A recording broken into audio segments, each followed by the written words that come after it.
Can you be dyslexic and read slowly and still be smart? I'm going to answer that right away. Yes.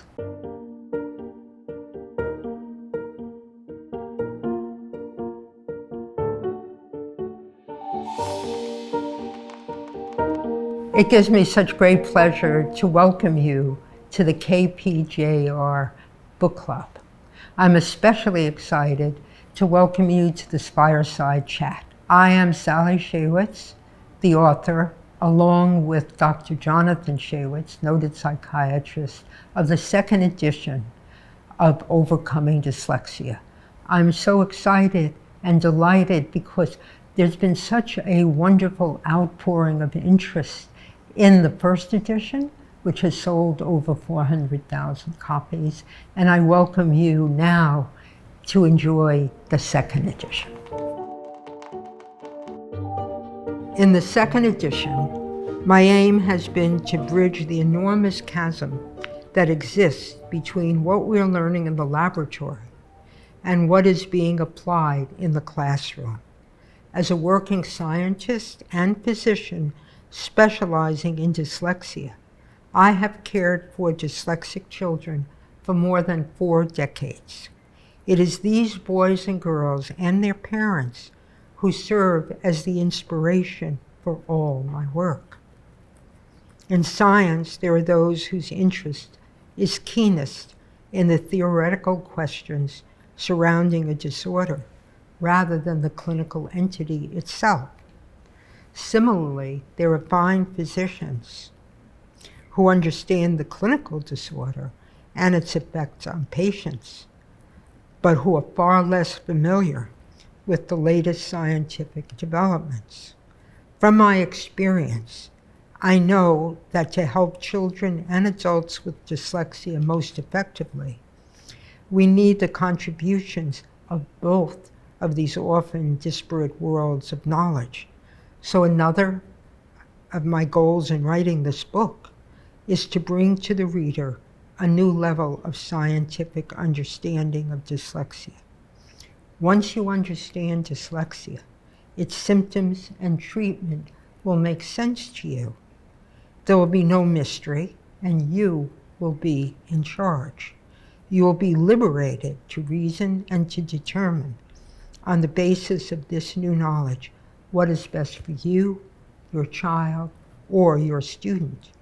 It has been an enormous satisfaction to me that I have been able to help so many parents to understand in very clear and logical terms what dyslexia is, how to identify it, what causes it, and most critically, what can be done to help.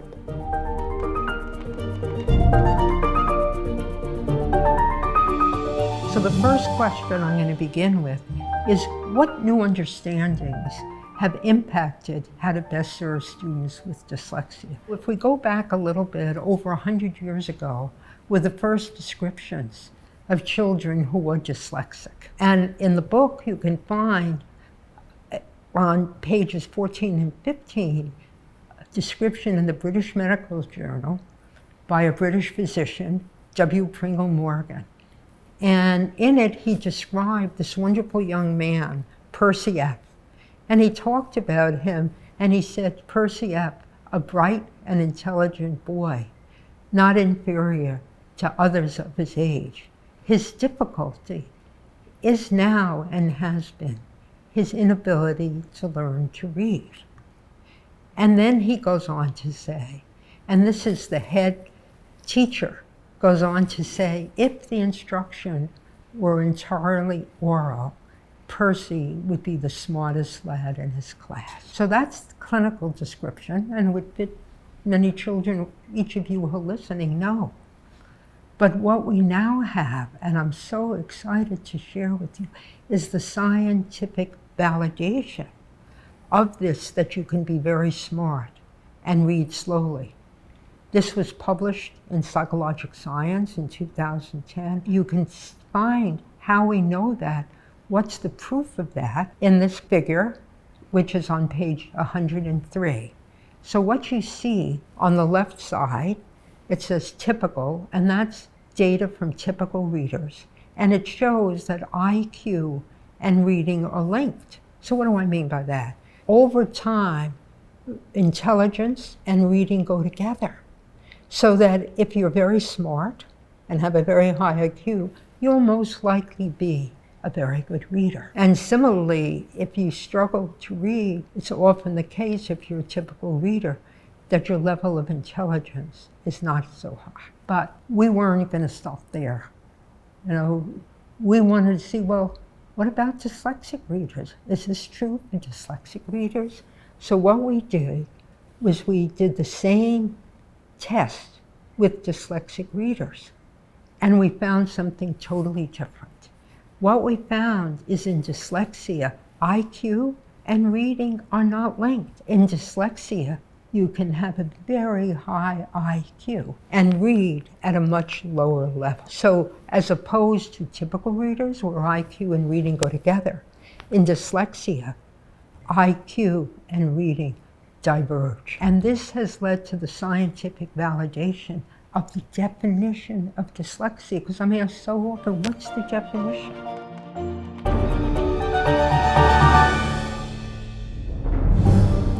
The 21st century definition of dyslexia was signed into law at the federal level as Public Law 115-391. And I'll read it to you from page 526. In this law, dyslexia is defined. The term dyslexia means an unexpected difficulty in reading for an individual who has the intelligence to be a much better reader. I'm going to repeat that. An unexpected difficulty in reading for an individual who has the intelligence to be a much better reader, most commonly caused by a difficulty in the phonologic processing, the appreciation of the individual sounds of spoken language, which affects the ability of an individual to speak, read, and spell. So this is so important because it establishes that you can be very bright and read slowly. You don't have to score below a certain level of reading to be dyslexic. It's how you go about reading, the manner you read in, how long it takes you. So you have to share this with your child who's dyslexic and with his or her school, because it changes the whole viewpoint of dyslexia. People confuse slow reading with slow thinking. And because it's unexpected and it's scientifically validated as unexpected, you can be very smart and read slowly.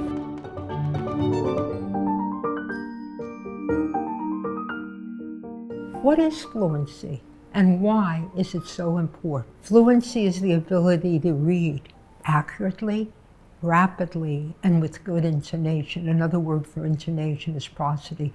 It all means the person can read and know the meaning of what they're reading. And what's so important about fluency, it's the bridge linking accuracy and comprehension.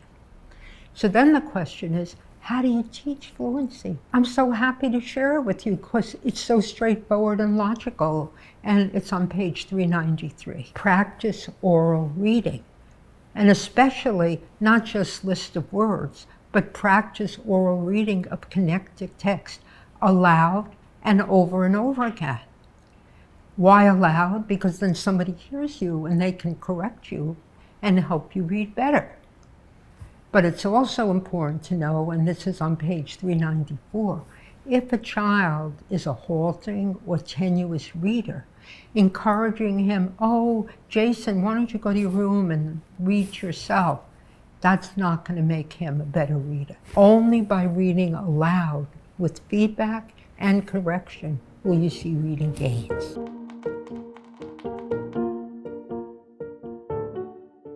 So many parents correctly wonder, what can I do to improve my child's fluency? And particularly now during the pandemic, the worries are just escalating, and rightfully so. But the good news that I want to share with you is that there are things that you as a parent can do to really improve fluency. activities that actually have evidence of working. So first, you can read with your child. It's called paired reading. And 15 minutes a night, you choose something that your child likes at the child's reading level. And you begin by the parent reading this to the child out loud. And then together you and the child read. And then it's his or her turn to read. There is data showing that this can lead to an improvement in fluency. And there are other things you can do with your child. Fun things.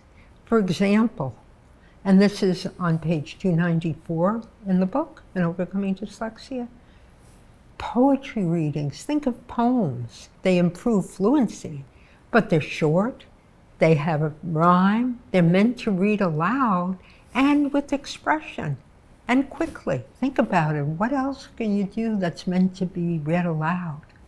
Plays.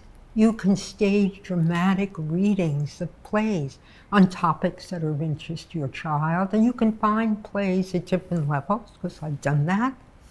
And what's so interesting, there is data, evidence, that a certain approach called reader's theater, where children practice reading plays, and you can do it, the child, him or herself practices, or you can have a group, your family or others, and the child practices a role, and then comes the time they're going to present.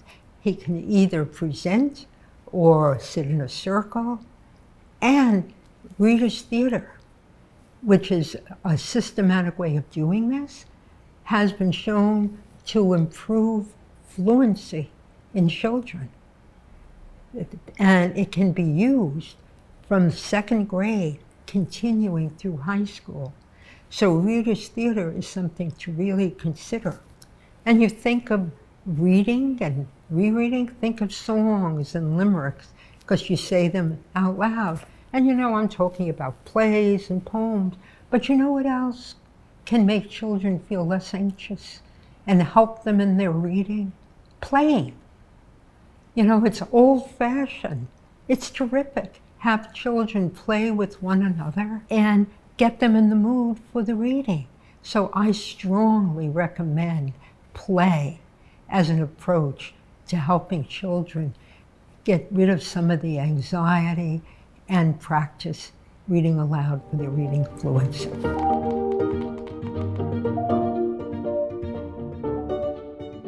What I'd like to share with you now to conclude this session is what I wrote to conclude the book.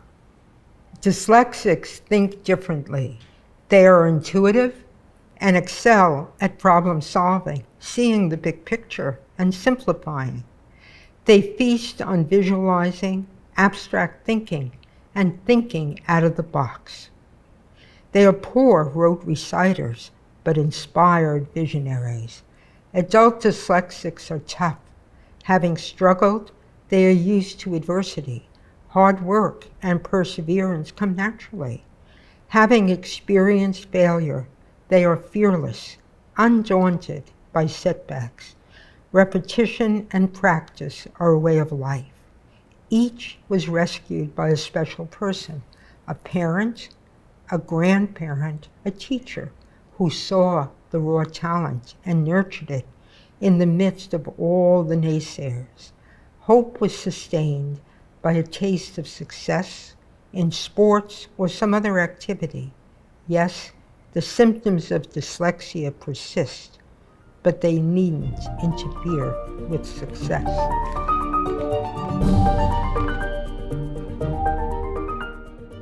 In conclusion, this has been a wonderful experience for me, the author and passionate advocate for dyslexics. And I think and hope for you, my audience, who care so much about those who are dyslexic, who want to learn as much as they can about how to help their child or student. Please don't hesitate to contact me through our Yale website, dyslexia.yale.edu. We look at it all the time. Or send a book that I will be happy to sign and send back to you. Thank you, KPJR team, and all of you. We know now that dyslexics who read slowly can think quickly, and as you will read in Overcoming Dyslexia, can have wonderful, bright, rewarding futures ahead of you. Thank you.